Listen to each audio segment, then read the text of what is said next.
Welcome to the EPG Pathshala Linguistics course.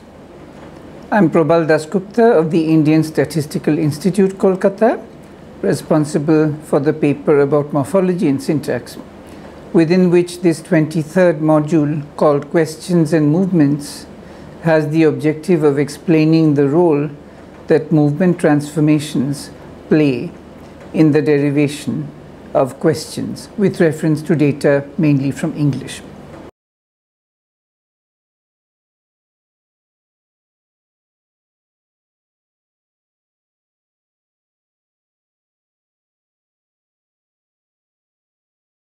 In traditional grammars, English is said to have two types of questions.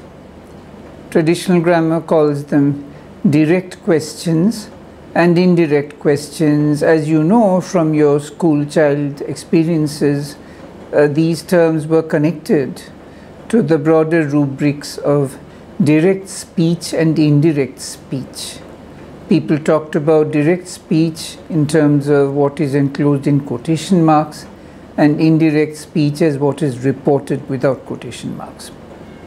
Thus one makes a distinction between John asked, "Where are you going?" with the quotation marks around "where are you going?" direct speech, versus John asked her where she was going without any quotation marks, indirect speech. So that would have been called an indirect question. Now that is the kind of context that traditional grammar used, running together questions from syntax with questions from what we today would call pragmatics. Therefore, for our purposes, the distinction between which message had Rahmat sent, direct question, and we asked Rubina which message Rahmat had sent, indirect question, is conceptualized differently in syntactic terms. In the theory of syntax, we say which message had Rahmat sent is a root question. It is a question clause occurring in the root sentence of a structure. Whereas in we asked Rubina which message Rahmat had sent, which message Rahmat has sent is an embedded sentence. It is subordinate and contained within a bigger matrix clause. The root sentence here is we asked Rubina S, and the lower S is which message Rahmat had sent.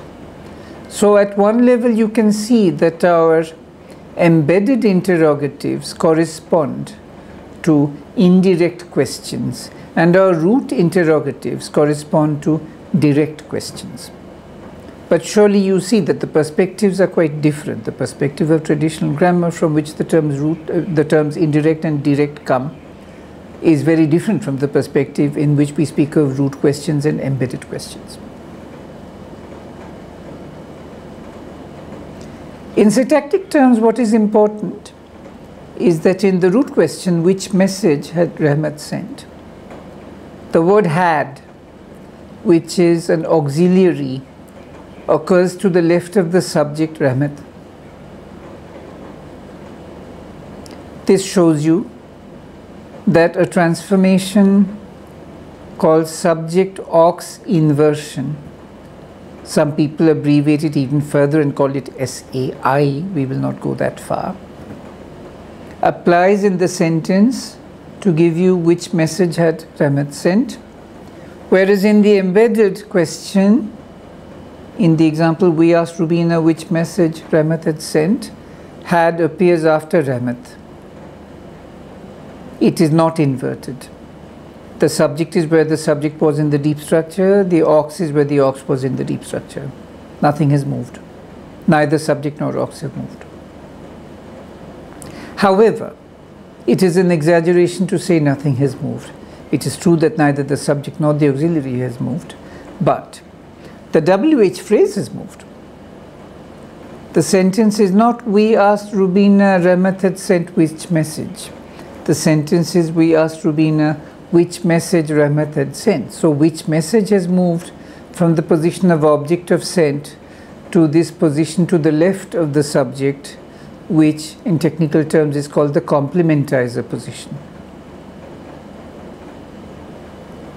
Now, when you look closely at the transformation responsible for moving the WH phrase which message, the rule called WH movement. And when you look equally closely at the rule responsible for subject-aux inversion, you find that subject-aux inversion applies only in root sentences, whereas WH movement applies in the transformational cycle. So you have to use it even in the lowest S of a 4 or 5 S tree, a complicated tree where there are 4 or 5 S's with lots of embeddings. Because it's a cyclic transformation, it will apply wherever the structural description is met. So it can apply very low down in the tree in the lowest S, whereas subject-aux inversion applies only to root sentences. We give you some exercises so that you can look at the subtle points surrounding these topics.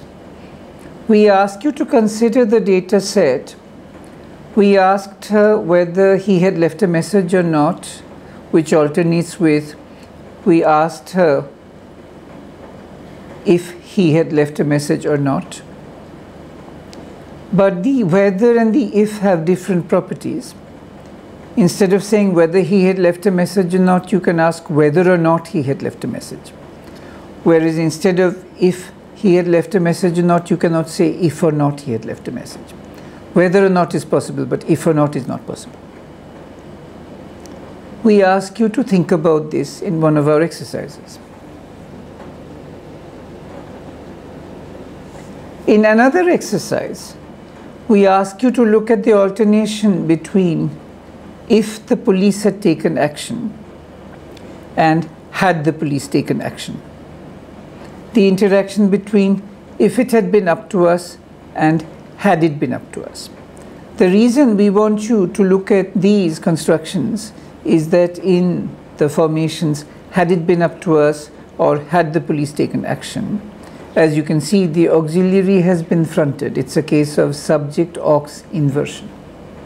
And as you can see, this is somehow connected to the fact that the sentence has a hidden if.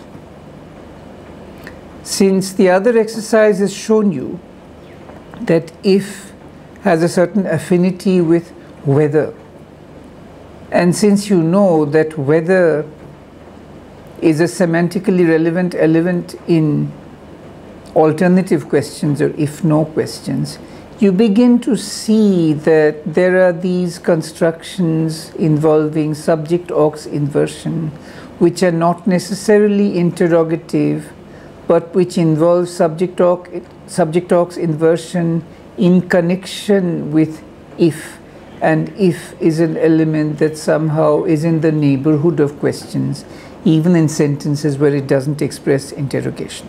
When you look at the inversion that takes place in had it been up to us or had the police taken action,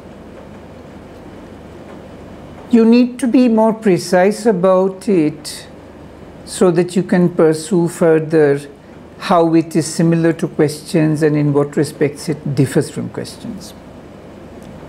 So we encourage you to postulate a special transformation for these cases like had it been up to us. Call it restricted inversion. One reason we give you in the following exercise for calling it restricted inversion is shown in examples 6C and 7C. 7C is a regular sentence which is well formed and where the element if appears on the surface. 7C is the example, if the police hadn't taken action, Rina wouldn't be here to thank them. That sentence is fine. But if you try to apply restricted inversion, which is fine in had the police not taken action, over here you end up with the output 6C. And 6C, which is ungrammatical, which is ill-formed, is hadn't the police taken action, Rina wouldn't be here to thank them. Now, as you know, you cannot say hadn't the police taken action.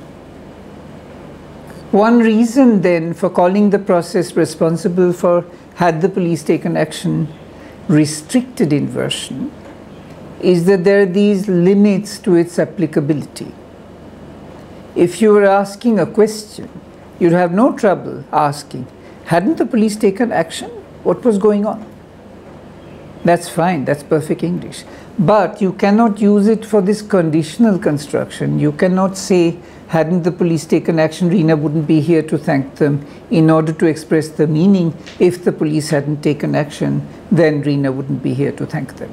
That is one respect in which the process can be called restricted. In the exercise, we ask you to give at least one more reason for the term restricted being appropriate, and we invite you to provide a tentative formal statement of this rule of restricted inversion.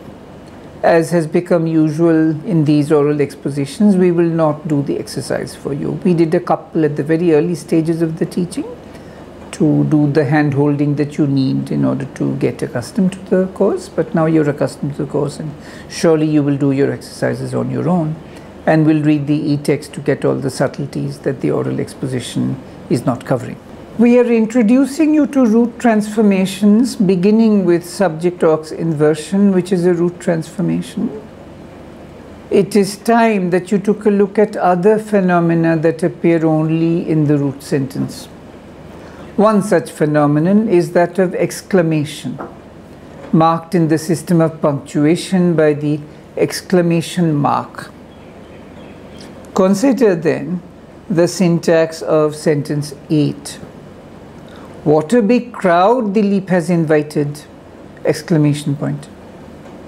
Compare it with a question. How big a crowd has Dilip invited? Notice that you cannot take the wording of the question, how big a crowd has Dilip invited, simply change the punctuation and your way of talking and make it a gushing voice. You cannot say, how big a crowd has Dilip invited? That's bad English. You can't just take the question and turn it into an exclamation. It doesn't depend on the intonation alone. It doesn't depend on the punctuation alone. The wording is responsible for the fact that how big a crowd has Dilip invited as a string can only be used for interrogative purposes, not for exclamative purposes. If you want to exclaim, the wording has to be, what a big crowd Dilip has invited. In the other direction, what a big crowd Dilip has invited cannot be a question. You cannot say, excuse me, what a big crowd Dilip has invited? That's not a possible question. Even with a question mark, and even if you intone it like a question, the wording makes it impossible to use it as a question. So there is something syntactic going on. What we have just said applies only to the WH forms. If you look at the corresponding phrases with a demonstrative like such or so, if you say such a big crowd, Dilip has invited such a big crowd, or if you look at so big a crowd, so big a crowd corresponds to how big a crowd with the WH word how. And such a big crowd corresponds to what a big crowd with the WH word what. You would therefore expect that Dilip has invited such a big crowd would be treated as an exclamation. You would expect that Dilip has invited so big a crowd would be treated as a question. That is not what happens. These are both statements. They are both declarative sentences with a normal full stop in the punctuation, with ordinary declarative intonation when you speak it out loud. And as declaratives, the sentences Dilip has invited such a big crowd and Dilip has invited so big a crowd are equivalent. There is no relevant semantic difference between them. As you see, there is a syntactic difference. So big a crowd corresponds word for word to how big a crowd, and such a big crowd corresponds word for word to What a big crowd. Such a big crowd, what a big crowd. So big a crowd, how big a crowd. When you have WH words, what and how, the two strings diverge sharply. One of them can only be a question, the other can only be an exclamation. When you have these S words, so and such, they don't diverge. They're both declaratives. They mean exactly the same thing, and there is no difference of emphasis. The syntax kind of doesn't care which one you use. This is a striking phenomenon, and we want you to notice this as you try to understand WH constructions in general and root sentence constructions in particular. We suggest that you might find that exclamations are a root phenomenon, but that you don't have to postulate a separate transformation forming exclamations alone. But we have an open mind. Maybe in doing the exercise you will discover something that we didn't notice ourselves. This is perhaps a case where we will get feedback from you and revise the course. Who knows? We had promised that among the transformations you have already seen, there is a root transformation hiding. In case you haven't discovered it yourself, now we can unwrap the present. It is none other than VP fronting. If you say, Peter said he would finish by Tuesday, and finish by Tuesday he did, where the VP finish by Tuesday has been fronted. That can only be done in a root sentence. If you try to do it in an embedded sentence and say, the fact that Peter said he would finish by Tuesday and finish by Tuesday he did doesn't seem to bother Dennis. That's a bad sentence. Nobody would say that. So as you see, VP fronting only applies in root contexts. There is a technical point here. You might have noticed that for VP fronting to apply to sentence 10, Peter said he would finish by Tuesday and finish by Tuesday he did. It needs this S and S coordination to happen with the coordinate conjunction and in the middle, a marker of the coordinate structure. What is the tree for a coordinate structure? S on top, then S, conjunction S. And your left-hand S will be, Peter said that he would finish by Tuesday, and finish by Tuesday he did. In other words, VP fronting is applying to the second conjunct, not to the first conjunct. You might worry what is going on. You might say, surely these conjuncts S, conj S, are not at the root of the tree. The root of the tree is the S on top, which dominates S conj S. So are we not looking at a non-root sentence? There are two relevant answers to that quibble. It's a quibble.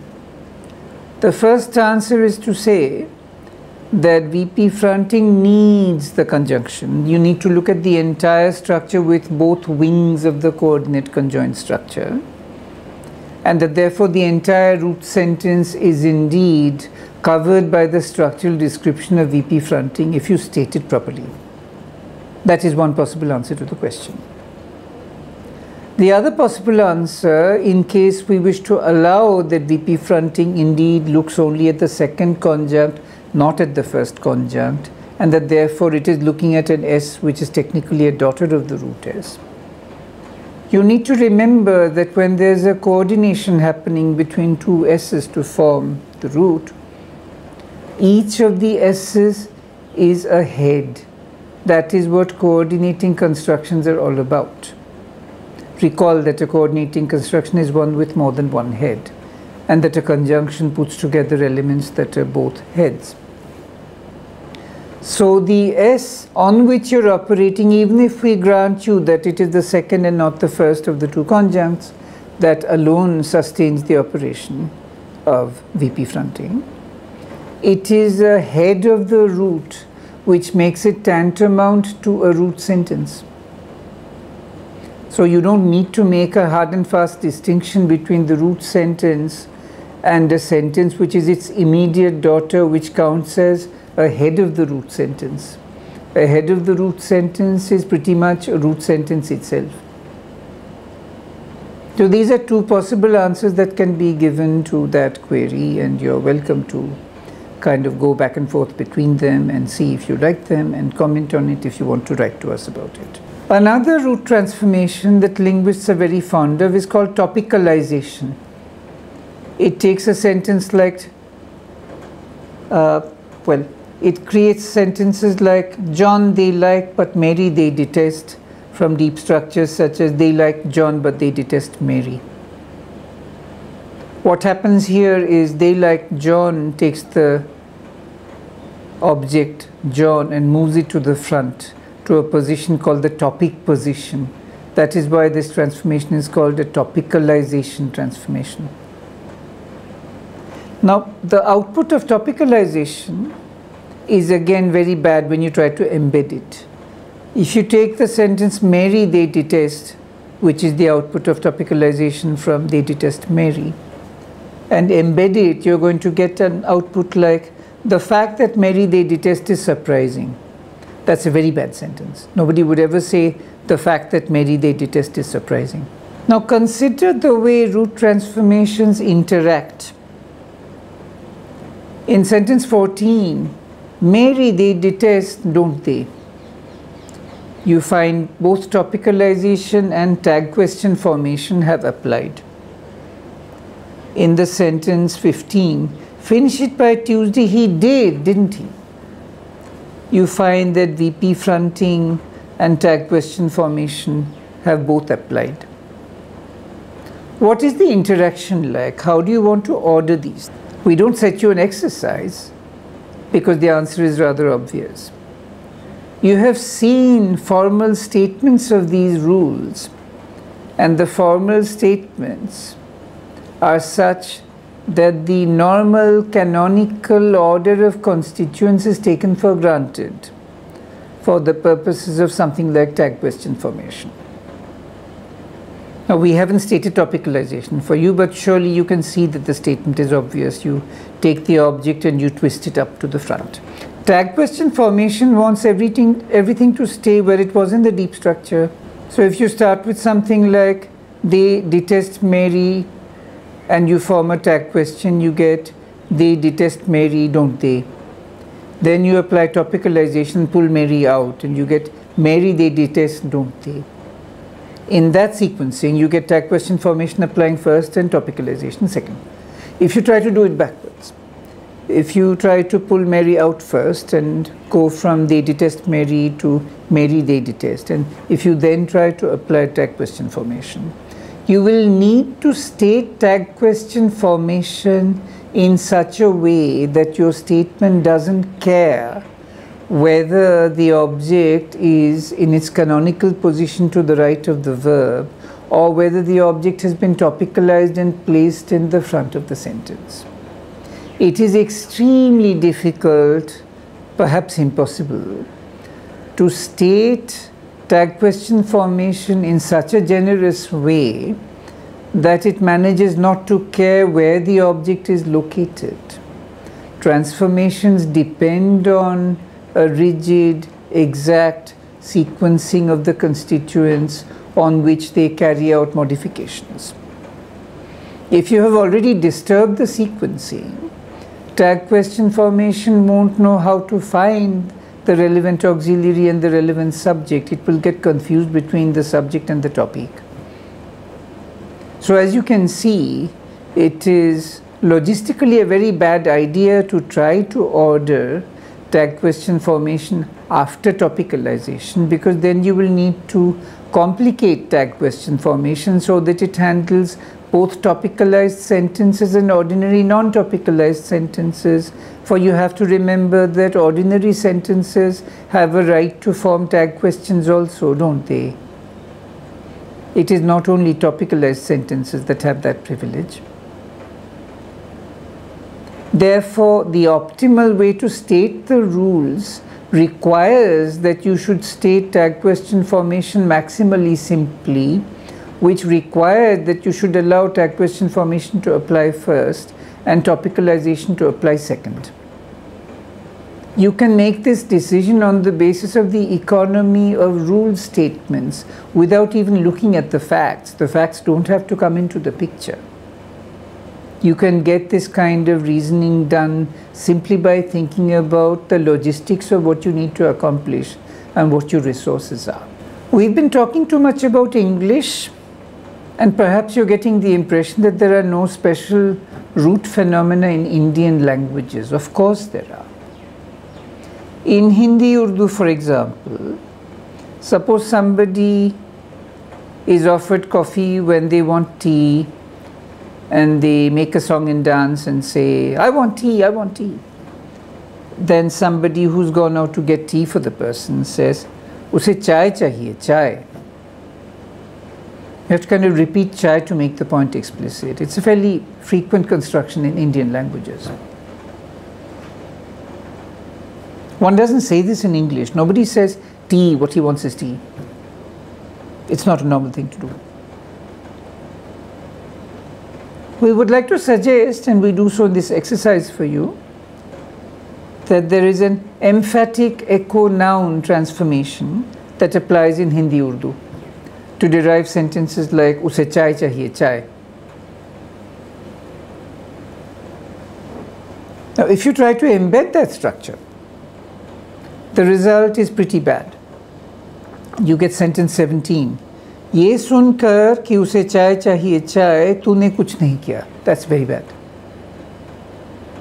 Nobody says that. Which indicates that emphatic echo noun formation, the emphatic echo noun transformation, applies only in root sentences. It is a root transformation. In the emphatic echo noun transformation in Hindi Urdu that was just suggested, in tag question formation, in a host of other transformations we have been postulating or giving you exercises for, there is some twist to the meaning, some special nuance being introduced, some way that the sentence is being bent or contorted and begins to mean something that it didn't originally mean in the simple deep structure.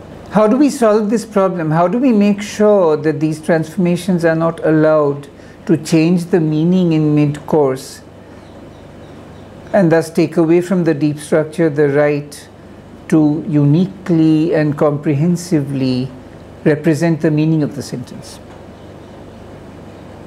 Well, the difference of meaning between John is sad today and the sentence, John is sad today, isn't he, can be represented if the deep structure of the second but not the first sentence contains a special element, delta tag. I'm using delta because there is a difference between this device and the X that says this is going to be demolished. X for the volatile element says this volatile element is going to die. It carries meaning, it is necessary in the deep structure, but it will not carry sound, it will not appear in the surface structure. The delta initial elements I'm proposing to introduce to make sure that these twisted sentences have a twisted meaning from the start, they say the opposite. They say this is not there in the wording of the deep structure, but you'd better put in the wording because it's part of the meaning of the deep structure. It's going to stay. So the delta elements are the opposite of volatile. Delta tag says, hello, there's going to be a tag here, make sure that you put the words in. So John is happy today, John is sad today, has the deep structure, John is sad today, with whatever special things you need to make sure that the deep structure is right. I'm not going into those details now. There's a tense node to the left of the aux and so on. John is sad today, isn't he? He has a deep structure. John is sad today, delta tag.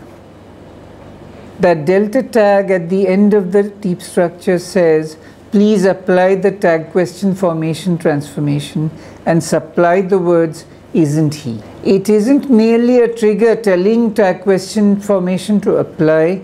It is also an intrinsically meaningful element in the deep structure that feeds the semantic interpretation process and tells it this sentence has a taggy quality to it. It has a taggy meaning.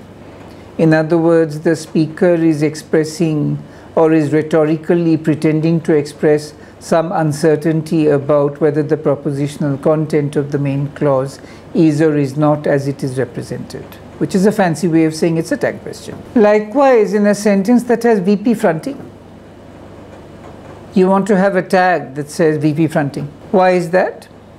That is because finish the work by Tuesday he did is much more emphatic and works differently from he finished the work by Tuesday. In finish the work by Tuesday he did, what is being conveyed is not merely the fact that he finished the work by Tuesday, but the fact that there was an expectation and the expectation was fulfilled. That is an additional component of the meaning. That component can be expressed in the deep structure by writing delta VP fronting or delta fronting, whatever you want to call it. These are conventional things. It doesn't matter whether you call it delta fronting or delta VP fronting, provided that you put it in the rule as a trigger and make sure that it makes the right rules apply. These are devices. How you write a device is really your affair.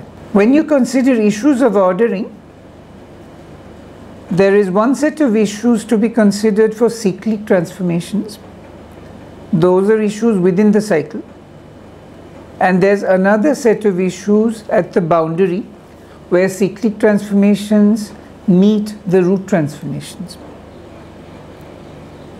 We hope that you did not make the mistake of imagining that in the root sentence only root transformations apply and that cyclic transformations begin their work from the second sentence downwards. Cyclic transformations begin their career at the bottom of the tree and work their way up. They apply to every S in the structure, the lowest, the next lowest, the next lowest, etc., up to the top S. The root S is also an S, therefore the cycle also applies there. Only after the cyclic processes are finished applying to the root S can the root transformations begin their work. That is the first thing you need to understand in the interaction between cyclic processes and root processes. Consider tense fusion. Tense fusion is a cyclic process. It applies to all sentences. Look at its interaction with subject auxiliary inversion, which is a root process, applying only to the root sentence and beginning its work only after the cyclic processes have finished their work at the root sentence level. In a simple non-inverted sentence like Rahmat ate an apple, your deep structure is Rahmat tense plus past, X do, which is the dummy model, ate plus past an apple. There is tense fusion. The past remains only on the main verb and the tense element disappears, leaving you with Rahmat ate past an apple. As you can see, when tense fusion applies, when there's a dummy X do present, X do also dies. However, in the derivation of did Rahmat eat an apple, which is a question, you need a robust, a non-volatile modal do to appear in the sentence. It is still a dummy in the sense that it doesn't carry any separate meaning, but it's not volatile. It isn't X do. You're dealing with the real do. It is real in the phonology. It is not real in the semantics. That's what makes it a dummy. In the derivation of did Rahmat eat an apple, you want the past to be manifested on did. If you want that to happen, you have to assign that feature already in the deep structure, next to the tense, which is specified as past. And you have to not specify the tense feature on the verb. How do you make sure that did lands to the left of the subject? You postulate a special element. We call it whiff, WH from whether, and if from if. We're just calling it with to remind you what is at stake here. It is sort of a combination of whether and if.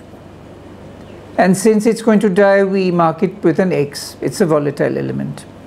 So we offer you the deep structure with X with Rahmat, tense past, did past, eaten apple. This undergoes tense fusion, as a result of which tense past fuses into did past, giving you the intermediate structure X with Rahmat, did past, eaten apple. That was the end of the work of the cyclic transformation tense fusion at the root level. It is now time for the root transformation to do its part of the job. Subject aux inversion comes into the picture, applies to X with Rahmat, did past, eaten apple, moves did past to the front of the sentence, inverts it, and gives you the output did past Rahmat, eaten apple. One step more complex than that derivation is derivation 25, which also brings WH movement into the picture. Remember that WH movement is a cyclic rule. 25a, the deep structure, has a plus WH position. That is the position to which WH movement will take its material, its WH phrase. Plus WH, X with Rahmat, tense past, did past, eat which apple. This deep structure first undergoes the cyclic process tense fusion, leading to the intermediate structure plus WH, X with Rahmat, did past, eat which apple. This is ripe for another cyclic process, WH movement, which moves which apple to the plus WH landing site, giving you which apple plus WH is a specification that it inherits. X with Rahmat, did past, eat. Then subject aux inversion applies as before, moving did past to the position marked by X with, giving you in the end which apple plus WH feature, did plus past feature, Rahmat, eat. Our final topic in this module is how this elaborate apparatus manages not to generate the form Rahmat did eat an apple, where did carries no stress. We all know that English allows you to say Rahmat did eat an apple with emphatic affirmation on did. But correspondingly, when there is no emphatic affirmation, English makes you say Rahmat ate an apple. You don't say Rahmat did eat an apple. How do you prevent the generation of Rahmat did eat an apple? That's the question. There are two approaches to the problem. One approach says the derivation of 26d, Rahmat, T past, did past, eat an apple, must be prevented. There must be a trick to stop it from surfacing. That is one way to handle the problem. Another way to handle the problem is the repair approach. That one says, let it come out, let the system generate Rahmat, did past, eat an apple from the deep structure Rahmat, T past, did past, eat an apple. Once it is out, make sure that the did carries stress.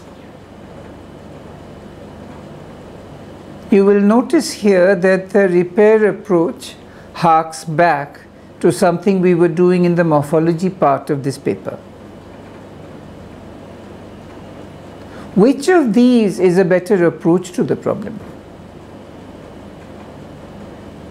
This is a very difficult question. We want you to carry this very difficult question with you as you go into the advanced syntax part of the course, outside the scope of what I'm responsible for. However, on your way there, it might be useful for you to bear in mind the fact that the prevention strategy, the strategy that tries to prevent the generation of Rahmat did eat an apple, has no way to account for the overall distribution of emphatic forms, whereas the repair approach does have a way to handle the overall distribution. This doesn't mean that the repair approach is much better than the preventionist approach and that there is no argument in favor of preventionism. On all these matters, the question is delicate and there are always pros and cons, and you are not in a position at this stage of your learning of syntax to evaluate the pros and cons in this particular debate. We just want you to notice that it's an important debate and that you have to carry the terms of the debate with you into advanced syntax. We hope to have convinced you over the last 2 modules that the English auxiliary system and its interaction with cyclic and root transformations, including those which affect WH movement and subject auxiliary inversion, is a huge and tangled set of difficult problems. No wonder foreign learners of English have a hard time mastering the intricacies of where you use which kind of auxiliary, when it moves to the front, when it does not move to the front, what happens to a negative clitic, what happens to a full negation. It's very hard. In this module, we have examined the interaction of certain cyclic processes with certain root processes, continuing to explore the behavior of English auxiliaries in interaction with interrogation. In so doing, we have had occasion to notice that cyclic processes don't only apply to non-root sentences, but to the root sentence as well, and that at the level of the root sentence, first the cyclic processes finish their work, and then the root processes begin to do their part of the work. In order to give some concreteness to this discussion, we pulled out for you from the set of transformations you have already seen some examples of root transformations which were hiding and about which you did not know that they were root transformations. So now that veil of mystery has been removed and you are getting reacquainted with some of your old friends like VP fronting and tag question formation. While we were talking about things like VP fronting and tag question formation, we also emphasized that in keeping with the principle that the deep structure alone handles meaning and represents all the elements of the semantic interpretation of a given sentence, it is unfair to allow tag question formation or VP fronting to apply freely without there being any trigger to represent the special shades of meaning that these transformations are associated with in these sentences. And therefore, we have proposed a device which is the opposite of the X for volatile elements, a device that adds delta elements to relevant deep structures like delta tag or delta fronting for the tag questions and for the VP fronting twist to the sentence. This is what got accomplished in this 23rd module of the Morphology and Syntax paper. We encourage you to continue to scrutinize the e-text and the recommendations for further reading very closely and to not neglect the balance among the various components of your activity, your basic reading of the e-text, your supplementary reading, you're processing the oral presentations we're giving, you're doing the exercises, you're answering the questions. We hope that you are not having too hard a time. We recognize that syntax is a difficult subject, but if you stick to the program and do all the exercises and pay attention to the details, you should get the hang of it within another couple of modules. It isn't all that hard. Thank you for your attention.